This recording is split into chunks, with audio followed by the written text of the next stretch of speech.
ये है प्रश्न संख्या 71 और प्रश्न यहाँ पे ये कह रहा है कि भारत के राष्ट्रपति के संदर्भ में कुछ कथन दिए गए हैं और उन कथनों पे विचार करना है और बताना है कि इसमें से कौन सा कथन जो है सही है। पहला कथन यहाँ पे ये कह रहा है कि उसे संसद के किसी भी सदन शब्द को यहाँ पे नोट करना है, सदस्य के रूप में निर्वाचित होने के लिए अ होना चाहिए। बिल्कुल गलत बात है। संविधान के अनुच्छेद 58 में कोई व्यक्ति राष्ट्रपति के निर्वाचित होने के लिए तभी पात्र होगा, सबसे पहले वो भारत का नागरिक होना चाहिए। दूसरी बात ये कि 35 साल जो है उनका पूरा हो चुका हो, 35 वर्ष की आयु पूरा हो चुका हो और निम्न सदन यानी कि लोकसभा का जो है सदस्य निर्वाचित होने के लिए आया हो। और इस प्रकार जो है यहाँ पर किसी भी सदन जो दिया गया है जो कि गलत है और यहाँ पर जो है पहला कथन गलत हो जाएगा। पहला कथन गलत है तो विकल्प ए और सी जो है गलत हो जाएंगे। दूसरा कथन ये कर रहा है कि संविधान संसद को राष्ट्रपति की उपलब्धियों, भत्तों और विशेषाधिकारों को निर्धारित करने का अधिकार प्रदान करता है। तो संसद द्वारा संविधान जो है इसी उपलब्धियों, भत्तों और विशेषाधिकारों का अधिकार होगा जो संसद विधि द्वारा जो है अवधारित करे। और इस प्रकार जो है दूसरा कथन सही है कि संविधान जो है ये संसद को पावर देता है कि वो जो है राष्ट्रपति की उपलब्धि, भत्तों और विशेषाधिकारों को निर्धारित करे। और इस प्रकार जो है दूसरा कथन सही है। तो दूसरा कथन सही है तो यहाँ पर जो है विकल्प डी गलत हो जाएगा। बी जो है इसका सही उत्तर होगा, यानी कि केवल 2 जो है इसमें सही है। अब बात करते हैं अगले प्रश्न की। तो अगला प्रश्न है प्रश्न संख्या 72 और प्रश्न यहाँ पे ये कह रहा है कि संसद में प्रयोग की जाने वाली भाषा के संदर्भ में निम्नलिखित कथनों पर विचार करना और बताना है कि इसमें से कौन सी कथन जो है इसमें सही है। तो पहला कथन यहाँ पे ये करा है कि 8वीं अनुसूची में उल्लिखित किसी भी भाषा का प्रयोग संसद में कार्य संचालन के लिए किया जा सकता है। तो बिल्कुल गलत है। पहला कथन जो है यहाँ पे गलत है। पहला कथन गलत है तो विकल्प ए और सी जो है यहाँ पे गलत हो जाएंगे, क्योंकि संविधान के तहत जो है एक हिंदी और दूसरी जो है इंग्लिश, इस भाषा को संसद के कार्य संचालन की भाषा के रूप में उपबंधित किया गया है। हालांकि पीठासीन अधिकारी जो होते हैं वो सदस्य को अपनी मातृभाषा में सदन को संबोधित करने की अनुमति प्रदान कर सकता है और इसकी दोनों सदनों में समानांतर रूप से जो है ट्रांसलेशन की भी व्यवस्था होती है। तो इस प्रकार जो है पहला कथन जो है यहाँ पे गलत है। दूसरा कथन ये कर रहा है कि कोई भी सदस्य अपनी मातृभाषा में सदन को संबोधित कर सकता है। तो यहाँ पर जो है दूसरा जो कथन है, दूसरा कथन यहाँ पर सही है। और दूसरा यदि सही है तो विकल्प डी भी जो है गलत हो जाएंगे। विकल्प बी जो है इसका सही उत्तर है, यानी कि केवल 2 जो है इसमें सही है। संविधान के प्रारंभ से 15 वर्ष की अवधि के पश्चात यानी कि 1965 में अंग्रेजी को सदन की भाषा के रूप में प्रयोग बंद किया जाना था, लेकिन राजभाषा अधिनियम 1963 में आया और इसके द्वारा जो है अंग्रेजी को हिंदी के साथ निरंतरता की अनुमति प्रदान की गई। तो इस प्रकार जो है हिंदी इंग्लिश दोनों चल रहे हैं। तो इस प्रकार जो है इसमें विकल्प बी जो है इसका सही उत्तर है, यानी कि केवल 2 जो है इसमें सही है। अब बात कर लेते हैं अगले प्रश्न की। तो अगला प्रश्न है प्रश्न संख्या 73 और प्रश्न यहाँ पे ये करा है कि स्वतंत्रता के उपरांत यानी स्वतंत्रता के बाद भारत में निम्नलिखित में से समाज के किस या किन वर्ग या वर्गों को लोकसभा में सीटों का आरक्षण प्रदान किया गया है। यानी स्वतंत्रता के बाद जो है कि निम्नलिखित में से किन वर्गों को जो है लोकसभा में सीट का आरक्षण मिला है और इसमें विकल्प का प्रयोग करके जो है सही उत्तर इसमें चुनना है। अनुसूचित जातियों के लिए तो पहला तो यहाँ पे सही है और यदि पहला सही है तो विकल्प डी जो है गलत हो जाएंगे। संविधान के अनुच्छेद 330 में लोकसभा में एससी और एसटी के आरक्षण का प्रावधान किया गया है। वहीं जो है अनुच्छेद 332 में राज्य विधानसभा में एससी और एसटी के लिए आरक्षण का प्रावधान किया गया है। और ये बात आपको पता हो तो पहला कथन जो है यहाँ पे सही है।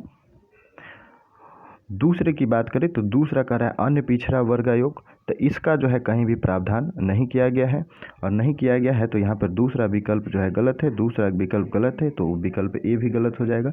तीसरा कह रहा है महिलाओं के लिए, तो महिलाओं के लिए भी आरक्षण का प्रावधान नहीं किया गया है। इनके लिए जो है पंचायत में आरक्षण का प्रावधान किया गया है। तो पंचायती स्तर पर जो है इनके लिए आरक्षण का प्रावधान किया। इस प्रकार जो है तीसरा भी जो है सही नहीं होगा, और तीसरा सही नहीं होगा तो विकल्प बी भी गलत हो जाएंगे। सी यानी कि केवल एक जो है इसमें सही है। धार्मिक अल्पसंख्यकों के लिए भी व्यवस्था नहीं की गई है, इसलिए केवल एक सही है, यानी कि एससी और एसटी के लिए जो है 330 और 332 के तहत व्यवस्था की गई है।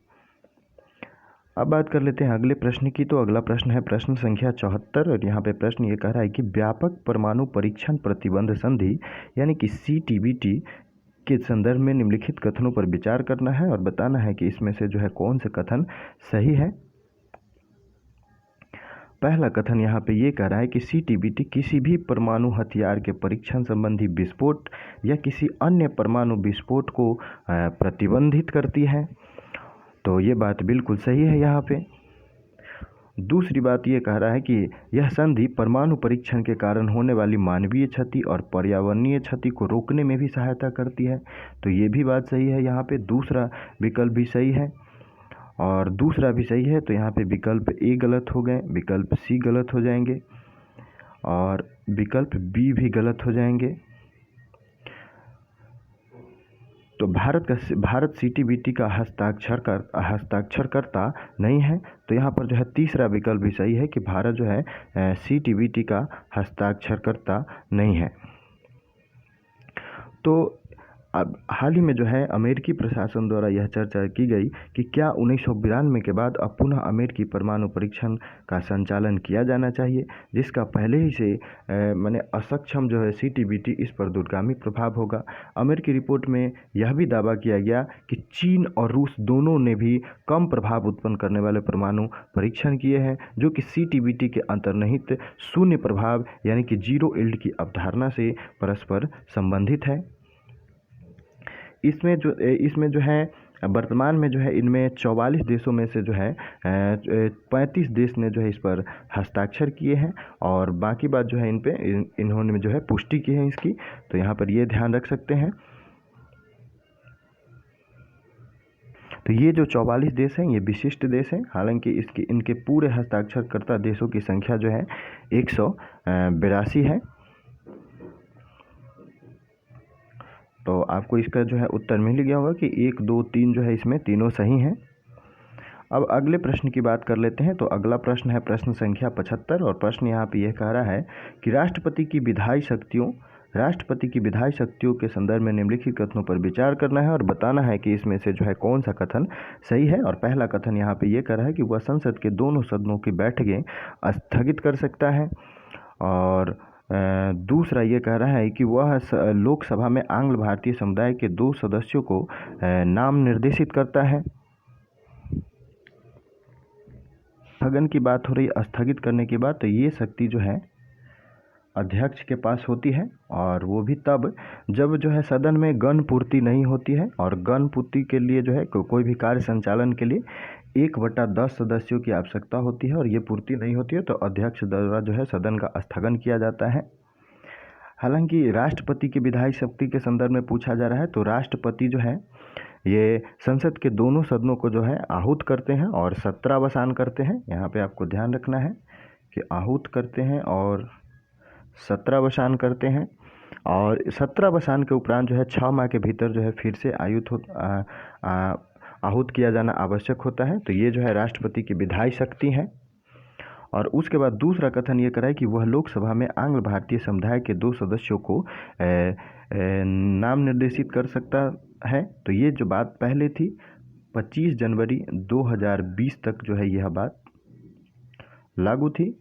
इसके बाद जो है 126वें संविधान संशोधन अधिनियम 2019 में इस प्रावधान को आगे विस्तार करने के लिए कोई प्रावधान नहीं किया गया, जबकि लोकसभा और राज्य विधानसभाओं में SC ST के लिए आरक्षित स्थानों को 10 वर्ष तक जो है बढ़ा दिया गया, जो कि लोकसभा में 330 के तहत और विधानसभा में 332 के तहत है। और इसमें जो है आंग्ल भारतीय वाले जो प्रावधान थे उसको हटा दिए गए। इस प्रकार दोनों विकल्प जो है इसमें गलत है।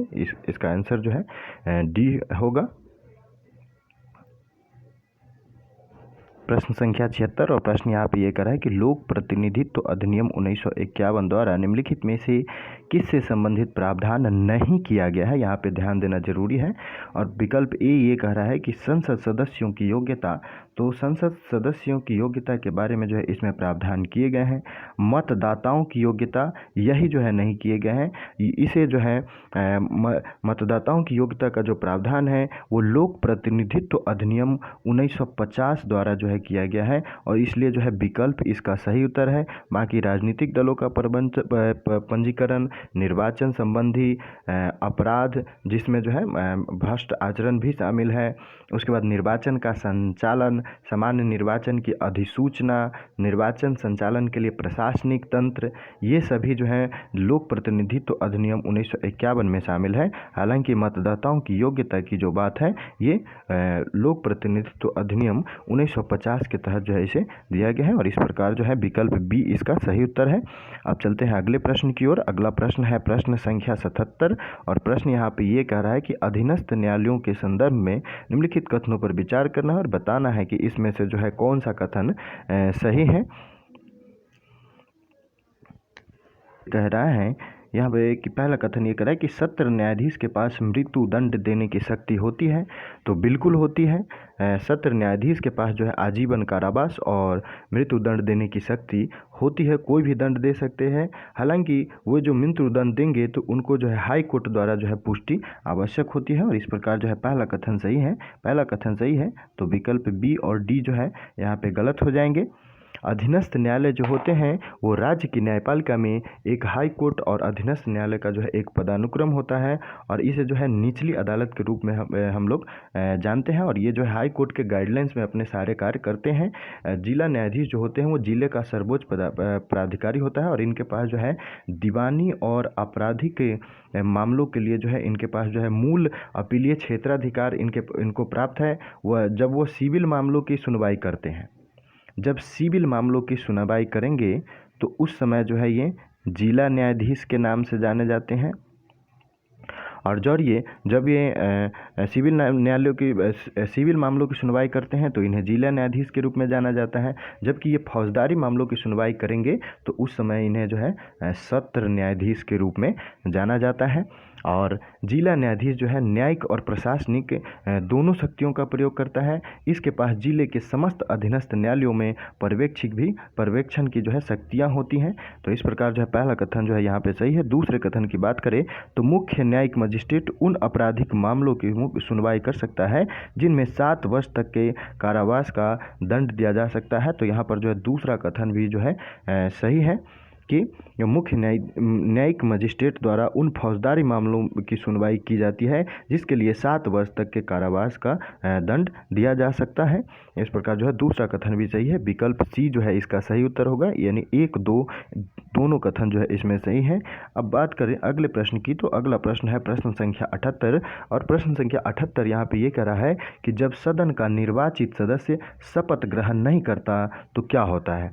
यदि सदन में किसी का निर्वाचन हो गया हो और यदि वह शपथ ग्रहण नहीं करता तो क्या होता है, इसमें से जो है सही उत्तर आपको चुन के बताने हैं। पहला कथन ये कर रहा है कि वह सदन की कार्यवाही में भाग ले सकता है लेकिन मतदान नहीं कर सकता है। उसके बाद ये कह रहा है कि वह संसदीय विशेषाधिकारों और उन्मुक्ति के लिए पात्र होता है। तो बिल्कुल गलत है, यहाँ पर जो है दोनों कथन गलत है, और दोनों कथन गलत है तो यहाँ पर जो है सभी विकल्प गलत है। विकल्प डी जो है इसका सही उत्तर है कि न तो इसमें 1 सही है और न जो है इसमें 2 सही है। तो राष्ट्रपति जो है इनको यदि निर्वाचित होते हैं तो शपथ दिलाने का काम करते हैं। यदि ये जो है शपथ नहीं लेते हैं तो इस स्थिति में न तो ये मतदान कर सकते हैं, न ये कार्यवाही में भाग ले सकते हैं, और न इनके पास जो है संसदीय विशेषाधिकार और उन्मुक्तियाँ होती हैं। और इस प्रकार जो है दोनों कथन यहाँ पे गलत हैं, दोनों कथन जो है गलत है। विकल्प डी जो है इसका सही उत्तर है। चलते हैं अगले प्रश्न की ओर। अगला प्रश्न है प्रश्न संख्या 79 कि राज्यों के मध्य सीमा अवरोधों को हटाने के उद्देश्य से अनुच्छेद 301 के तहत राज्यों के मध्य सीमा अवरोधों को हटाने के उद्देश्य से अनुच्छेद 301 के तहत भारत का संविधान यह प्रावधान करता है कि भारत के राज्य क्षेत्र में सर्वत्र व्यापार, वाणिज्य और समागम की स्वतंत्रता होगी, लेकिन कुछ अपवादों के साथ होगी। उपयुक्त परिच्छेद के संदर्भ में निम्नलिखित कथनों पर विचार करना है। तो इसमें जो है पूछा जा रहा है कि कौन सा कथन सही है, और यहाँ पर पहला कथन ये कह रहा है, संसद लोकहित में राज्यों के मध्य व्यापार, वाणिज्य और समागम की स्वतंत्रता पर निर्बंधन आरोपित कर सकती है।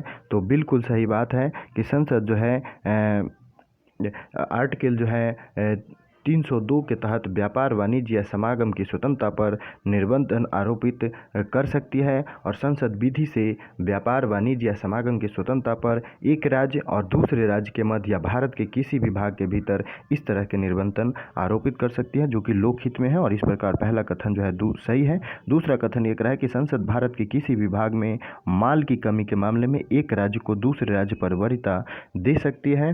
तो दूसरा कथन भी यहाँ पर सही है कि एक राज्य के ऊपर दूसरे राज्य को वरीयता दे सकती है, लेकिन तब दे सकती है जब ऐसा स्थिति उत्पन्न हो गया हो, माल की कमी का ऐसा स्थिति उत्पन्न हो गया हो जिससे निपटने के लिए जो है यह प्रयोजन करना आवश्यक है। और इस प्रकार जो है दोनों कथन इसमें सही है कि इसमें जो है 1 और 2 दोनों कथन जो है इसमें सही है। अब बात करते हैं अगले प्रश्न की। तो अगला प्रश्न है प्रश्न संख्या 80, और प्रश्न यहाँ पे ये पूछा जा रहा है कि निम्नलिखित में से कौन सा युग्म यानी कि जोड़ा है वो सही ढंग से सुमेलित है, और नीचे दिए गए कूट का प्रयोग करके इसमें सही उत्तर चुनना है।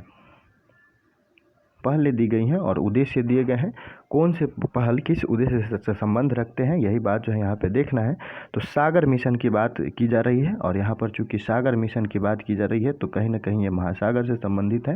तो ये जो है पहला जो है सम्मिलित नहीं है, यह हिंद महासागर क्षेत्र के देशों को चिकित्सीय सहायता हेतु जो है इसे मिशन को शुरू किया गया था। ऑपरेशन समुद्र की बात करें, समुद्र सेतु की, तो ये भारतीय नौसैनिकों से विदेश से भारतीय नौसेना विदेशों से भारतीय नागरिकों को वापस लाने हेतु जो है यह ऑपरेशन समुद्र था। वहीं ऑपरेशन वार्प स्पीड की बात करें तो ये कोविड-19 के लिए वैक्सीन के विकास में तेज़ी लाने हेतु जो है ये अमेरिका का जो है एक प्रकार का योजना था, तो प्रयोग था। तो इस प्रकार जो है ये तीसरा जो है इसमें सिर्फ सही है, बाकी जो है तीनों विकल्प जो है इसमें गलत है। सी जो है इसका सही उत्तर होगा।